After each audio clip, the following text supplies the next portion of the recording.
Hi, I'm Sarah Gonzalez. Welcome to the news and why it matters. It's been a crazy day. No. Glenn, No. what is the top story? Top story today is, well, now I can't remember his name. The guy who's Pompeo. Jeez. Pompeo. Imagine his first day. His first day at work. That's where I'm going. Okay, Stu. There was a fire drill at the White House. Thousands of people rushing for the doors. Well, I'm going to pick one of them. There's a whole selection of what I'm going to pick. I'm going to pick John McEntee. Okay, Pat. I love the fact that the Secretary of State was fired over Twitter. Love it. I have a feeling he may not know what that word means. Yeah, I'm going to be a story was Secretary of State Tillerson leaving, and I say that because we're not really sure why or how, but I only got to cover it for like the last 4 minutes of my show and was like, oh, wait, it happened over Twitter. Oh, okay. Amazing. Okay, so tell us about Pompeo. I mean, imagine, I just want to put yourself into Pompeo's shoes. I mean, no thank you, first of Right, all. right. I mean, who would say yes to that? I mean, thank goodness this guy looks really solid. He looks really up to speed on Russia, which I think is our primary threat right now. And he's the guy who is bringing all of the bad news to Rex Tillerson. And you know at some point he was like, I would hate to be you, buddy. And he's handing it all to him. And your boss is a guy who just fired the last guy over Twitter. Mm-hmm. That's a bad first day. It's a tough position to be in. Yeah. Yeah. You're kind of coming into the fire. But if you can do the job, you're going to be solid. Well, you'll be the guy who fixed it. I heard that everybody wants to work at the White House these days, so you should think. Well, I would think that there are enough really good qualified people that would want to be Secretary of State. I mean, there's enough patriots in this country that know the world is on fire, and he looks like he might be the right guy for the job. I mean, you could argue he's probably better suited for it than Tillerson ever was. Oh, I think so. We remember when he announced that Tillerson was his pick, and everyone kind of went, okay, this is probably not the best. That was a business guy. Yeah, it was a weird pick. I mean, the interesting part of this is the left is trying to make this about, because Rex Tillerson said something critical of Russia yesterday, so this must be tied. He's trying to hide the Russia thing. First of all, do you remember that the reason you were mad about Tillerson being named in the first place is because he was too pro-Russia? Right. Now that he's being fired, we're supposed to believe that you think he's too anti-Russia. And then, of course, what people I don't think understand is Pompeo is far more tough on Russia than he's good on Tillerson is. I mean, this is a move. If you think, this hurts the case, I think, of people who think that Trump is trying to please Vladimir Putin. This is a move where Pompeo's been very tough on WikiLeaks and Russia and their operations together, and I think that's the right direction to go. I think if you're a hawk, and correct me if I'm wrong, Stu, you might know better. I think if you're a hawk and you want tough talk on Iran, you want tough talk with Russia, I think Pompeo is the guy to do it, not Tillerson. Yeah, Tillerson was, I think looked even more towards diplomacy, but also was soft in strange areas with Russia. One of the people who are besides the left who will criticize anything, and everything. The Edward Snowdens of the world are not happy with this move. Oh, big time. As Pompeo's been very critical of WikiLeaks and Snowden and all of these guys. So, it's an interesting move. I think it's interesting that they did it in this really efficient way as well, where they kind of went through from beginning to end all at once. A lot of times there's been so much speculation when these moves happen, who's going to be named, and they really just kind of had it all buttoned up before it was over, which I guess is a move in the right direction. I didn't even have a chance to start the office pool, make a little side cash on who was getting it. No, you're right. Does this give credence, though? It was late last summer or early fall when there were rumors that Tillerson was out. He was unhappy. He was leaving. Well, he called rumors that he called Trump a moron. Exactly. I think that let's get that right. Effing moron. Right. He said I think that was moron. in the works. It was just wait till after the first of the year. No, I don't think so. I think he was in trouble. A couple guys rose up inside the administration, said he goes, we go.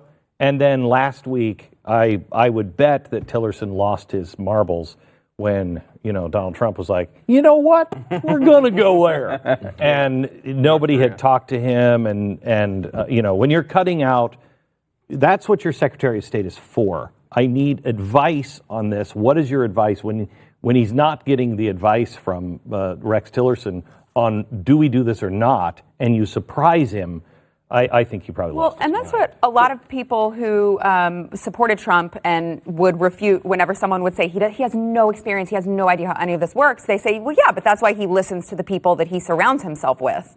Right? But he just fires them if they don't agree with him. It's kind of cool. So is Tillerson leaving because he wants to leave or Trump wants him to leave? No, Trump wants him to leave because I think he was mad last week. Because remember, the phone call came in on Friday. That was right after. So the phone call came in and said, there might be a tweet about you. And so he comes back and he's waiting for this tweet. I think he was mad. I think Trump was like, let's just not even say that he was mad or anything else. He just knew, I've made the decision. I'm the president. Back it. And I don't think Tillerson could make that turn to back this.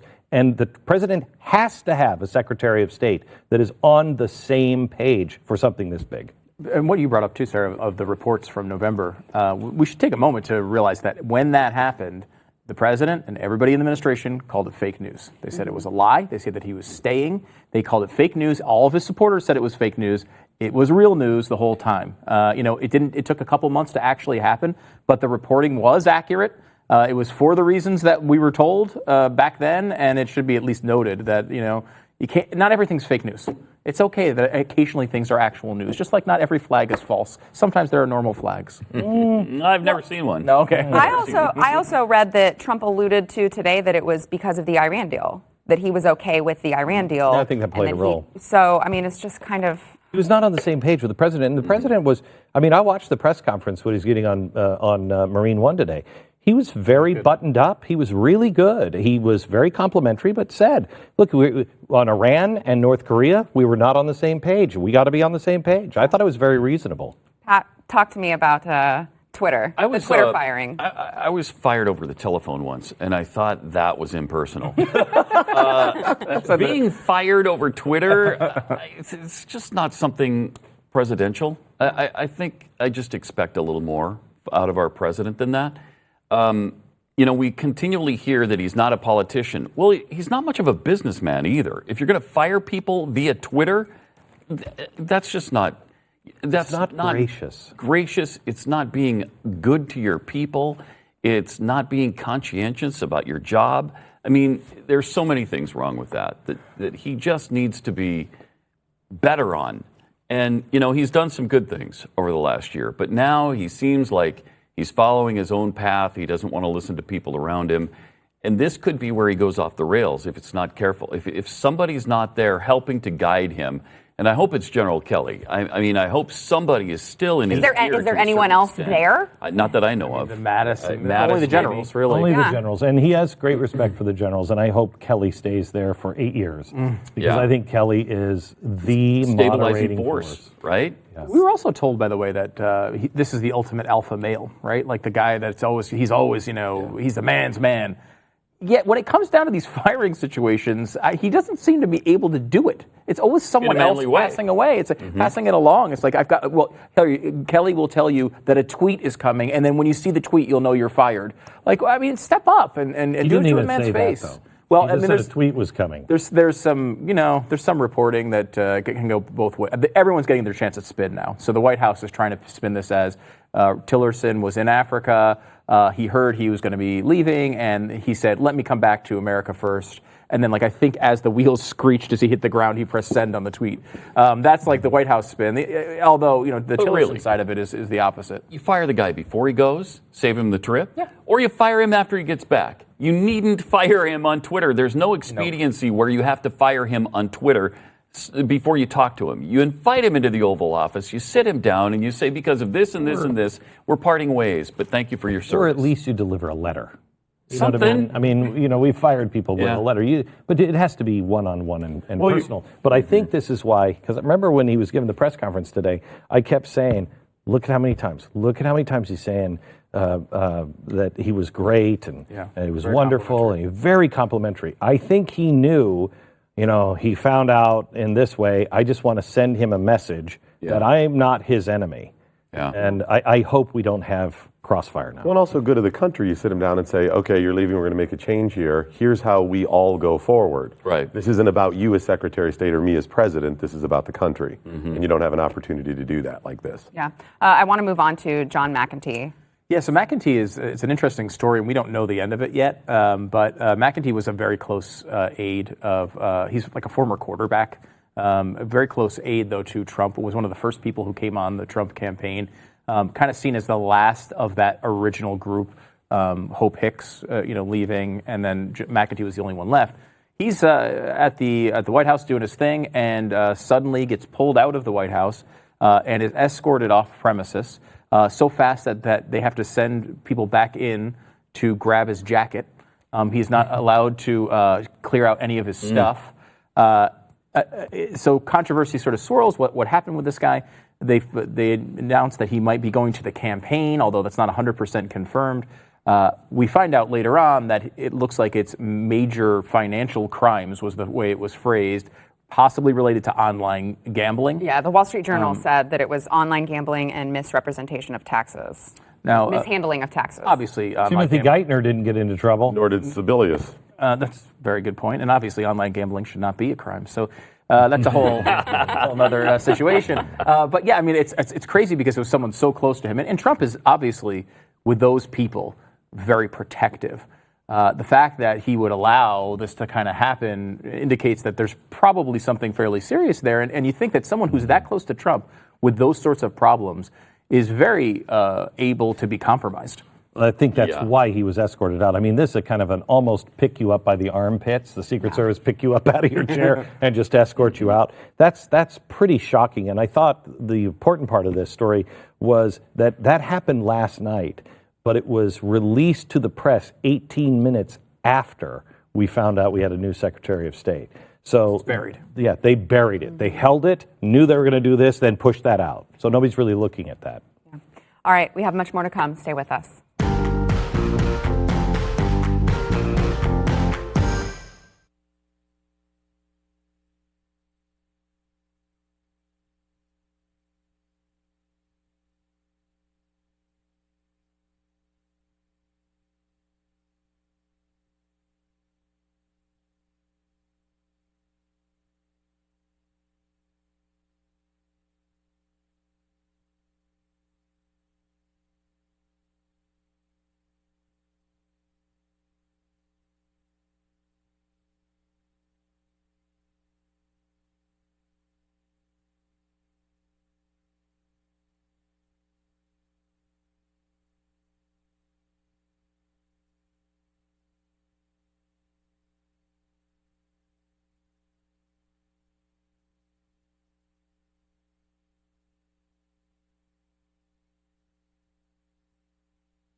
Okay, Doc, I want to know what is with all of these Indian Americans being successful, and how do we stop it? I demand answers. I know, shocking, right? Exactly.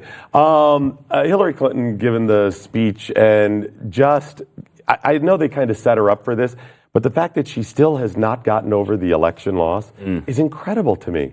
I mean, I know she's worked on it her whole life, and this was her goal, but she is still so bitter, and then claims that any woman who didn't vote for her basically is just listening to her husband, and that's a problem that Democrats have. That apparently conservative or sane women Are controlled by their husbands. men. My bad. Husbands, bosses, or sons even control them. So can I take this in a different place? Because you said, and that's the first place I went to was like, oh my gosh, can she get over it? But the visual of this, she's in India, Yeah. and she's talking to our partners who don't know us, and she's making a statement that all of the interior of the country are racist monsters.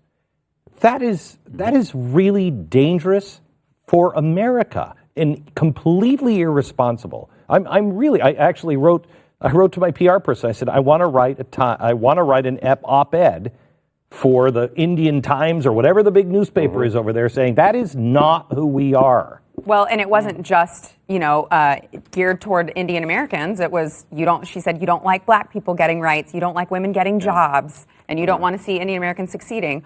And so Donald Trump ran on the campaign, whatever that problem is, I'm going to solve it. So she went on and what she was talking about was, the Democrats are losing white voters. They're losing white voters, and they're losing the white women and the people in the center of the country.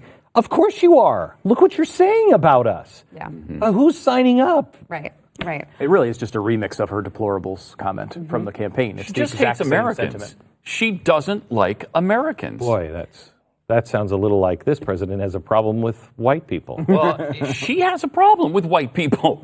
I think Hillary Clinton has a self-loathing white person problem. I think that there is a problem with the Democrats where There they is. don't like us. They don't like people in the center of the country. They may say that, but their actions say differently. So how do I judge what you really believe? And that's my question, too, is, do you think that the Democrats at this point kind of want to disown her with all of this stuff, that she's doubling down on the identity politics that lost her the election, partially? So I think the Democratic Party is in civil war. I think there's those that want to triple down on identity politics. But the average Democrat, I think, is done with her. I think they're just done with her. What do you think, Stu? This is too in their DNA at this point. I don't think the average Democrat, they don't like her because she lost to Donald Trump and they think it's inexplicably terrible that she did. I think they also think she's corrupt. Yeah, Just overstayed her welcome. Yes. You know what? If she was in the Oval Office right now, they'd they'd be forget fine. all about it. I think it's just, like they don't like Hillary Clinton because she's let them down. They should have defeated Donald Trump. They should have the White House in their mind. And because she was a terrible candidate and she was corrupt, they let her down, so they don't like her. There's certainly a group of Democrats, and we've talked to many of them who are. There's Bob. There's Bob. Okay, he's a large man though, so I would say he's kind of a group. He votes twice. And there is that profile. It's the profile I think we all wish for. Like I want to think of Democrats a lot of times as that way, where they're thinking about this and they're saying, well, this is corrupt and I don't like her and we disagree on principles, and those people exist and we've talked to many of them. I don't know if that's the average Democrat right now, but I don't know if it's the average Republican either, to be fair. The same thing, they would hate Donald Trump if he lost. They'd be sick of him, and they'd be throwing him, they'd be tossing him around and saying, like, he was the worst candidate ever, I can't believe we let him run. It's so team-oriented at this point. I think 90% of it just goes right into the lane, whatever lane you're supposed to be in. Yeah. Stu, I want to talk about Bruno Mars and how he is culturally appropriating everything, I guess, for singing. Yeah, because this is incredibly closely related to what we were just talking about. Yeah. Bruno Mars, the singer, is being attacked online because he's apparently not black enough to be singing the type of music he's singing. Thank you. That was I've you? been so That was your tweet? frustrated by Okay. this. Yeah. And they're saying he's culturally appropriating the music that he sings. And Unbelievable. And it's like, again, it's the exact same thing we were just talking about. It's identity politics gone crazy. You deal with this in every facet now of life. If you are libertarian, there's always people online telling you you're not libertarian enough. If you're black, there's people online telling you you're not black enough. And it is, we've just cut ourselves in these little groups for no reason. Do you like his music or not? Stop worrying about whether he's appropriating it from anybody. Wait a minute. Do Is you like it? Uptown Funk too black or too white? I don't know which one it is. I don't know, and I don't know if he's black or white. I don't know what it is. According to them, it's too black. It's too and black. he's not. He's mixed. He's several different. He's Filipino, Puerto Rican, and Can I just make us all feel better for a second man. here? we're not alone. I just heard this phrase from an Australian. I didn't know. They deal with this too. You're an Uncle Tom. Not in Australia. You're a coconut. A coconut? You're brown on the outside, but you are white on the inside. Oh, man. Really? Oh, man. So we're not the only not one the that only has ones. problems. Yay! Let's talk about Elon Musk. So he's planning, obviously, spaceship travel to Mars, and the early endeavor. Listen to that. I know. I love the guy. That's Elon why I love Musk. the guy. Me too. Well, but I just want you to know it will be difficult, dangerous, and there's a good chance Well, that there's a you'll really die. good chance you're going to die. But it's exciting for those who survive. So That he's was really hard selling it. That was the promise, I think, of going to the South Pole. Yeah. When they were, wasn't it South That's right. Pole? Looking for the It South was. Pole. He said, look, Antarctica. you're probably going to die, but we're going out in a blaze of glory, and be you will be fantastic. remembered. I mean, I'm going to be first in line. I love the vision, though. I love the vision of this guy. He's an entrepreneur. He's a private individual who's doing this the right way. He's not doing it with government funds, even though his car company is partially funded by the U.S. government. But this Mars shot is fantastic because he's developing the space vehicle that will get us there and back, and then you can reuse it. I mean, NASA didn't do that. And now you've got Jeff Bezos jumping into it too. So you've got two billionaire entrepreneurs who are going to be pushing each other for supremacy in space, just like we had with Russia, with the Soviet Union and the United States back in the 60s. So do you know who was way ahead of their time? Carl Sagan. You guys remember the movie Contact, which was a book Yep. long before? Yeah, Remember? Mm-hmm. Up in space, the billionaire. right. And I remember thinking, Yeah, okay, right. all right, Dr. Evil. You know what I mean? Yeah. That's reality. Yeah. That's reality now. We should at least attempt to get Matt Damon back, though. I mean, if we're, it's, you can't Nope, just I leave the guy say out there. leave him on Mars. Bye-bye, Matt. Leave him. All right, we got to take a break. We'll be back. So far.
Okay.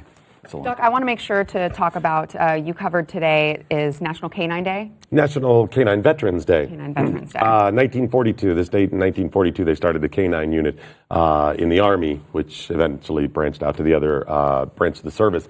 There's an organization called leashesofvalor.org that tries to get those canines reunited with people that they had served with or give them to other people to help veterans with PTSD. And now they've branched out and they adopt other pets from shelters and make them into service How animals. do they tune them? I don't know. And he said, when we talked to a guy from leashesofvalor.org, he said they actually suffer from PTSD too. Oh, yeah. And they it's a are real problem. trained to Wow. find and kill. But it These helps them dogs are to be very with brave. veterans as well because they understand each other. So they're I looking. will tell you, I had Yeah. a problem when they were starting to pin the awards right on the chest of the That makes it really difficult for them. Yeah. But they've They changed all bite that now, which a is lot. good. Yeah, anyway. So they're looking for, if you know a veteran that needs a pet to help get through PTSD, leashesofvalor.org. leashesofvalor.org. Or if you'd like to donate, leashesofvalor.org. And we thank those doggy veterans as well. Okay, so every day we like to try to get to your questions. So remember to tweet us at @TheBlazeY or hashtag #TheBlazeY. So this one's for you, Pat. I'm gearing it to you. Trevor says, why is POTUS getting a pass on the Stormy Daniels story? Republicans bring up President Clinton's infidelity almost religiously. What's with the double standard? Well, clearly Trevor is not listening to Pat Gray and Lee. Right. I've already told you why. Evangelicals are ignoring it. His supporters are ignoring it. It doesn't matter to him. For some reason, for whatever reason, character and behavior doesn't matter anymore. We're told it's only his principles and policies. And we don't pay any attention anymore to the character of the President of the United States. That hasn't always been the case. I think you missed some. That was a business transaction with Trump. Yeah. Clinton preyed upon a young woman. Can I say something on this? Let me take it from a different perspective.